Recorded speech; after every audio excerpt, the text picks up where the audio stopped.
হয়নি? উচ্চতর গণিত দ্বিতীয় অধ্যায়ের বীজগণিতিক রাশি। এই অধ্যায়ের 2 মার্কের জন্য ইম্পর্টেন্ট প্রশ্ন হলো চক্রক্রমিক রাশি,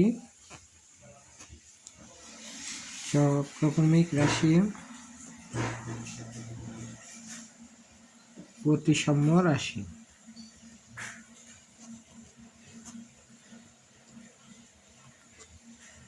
চক্রক্রমিক রাশি আর প্রতিসাম্য রাশি প্রমাণকরণ।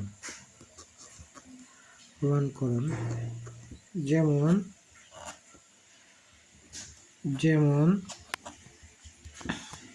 P function x y z যদি হয় x cube plus y cube plus z cube minus 3xyz, P function x y z সমান যদি এটা হয়, তখন পি এক্স এর জায়গায় ওয়াই, ওয়াই এর জায়গায় জেড, জেড এর জায়গায় এক্স, অর্থাৎ 3টি চলকেরই স্থান বিনিময় করছি এবং এখানেও বসাইলাম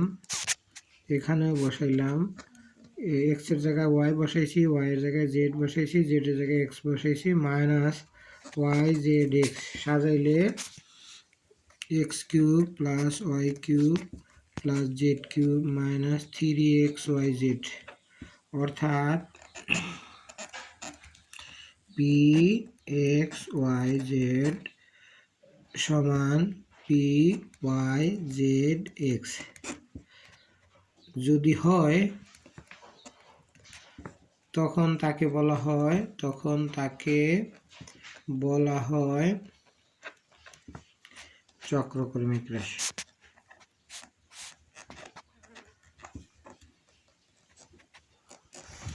আবার বলি, একটা রাশিতে 3টি চলক আছে, এখানে পি এক্স ওয়াই জেড, অর্থাৎ এক্স ওয়াই জেড 3টাই চলক।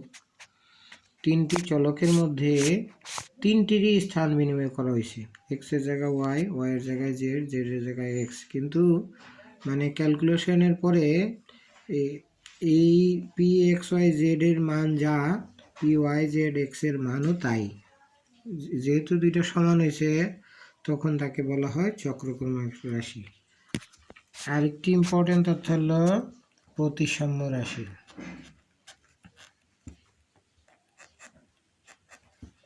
পি এক্স ওয়াই জেড সমান যদি x cube plus y cube plus z cube minus 3xyz, এখন পি এক্স এর এক্স চলকের স্থলে ওয়াই, ওয়াই চলকের স্থলে এক্স, আর জেড চলক অপরিবর্তিত।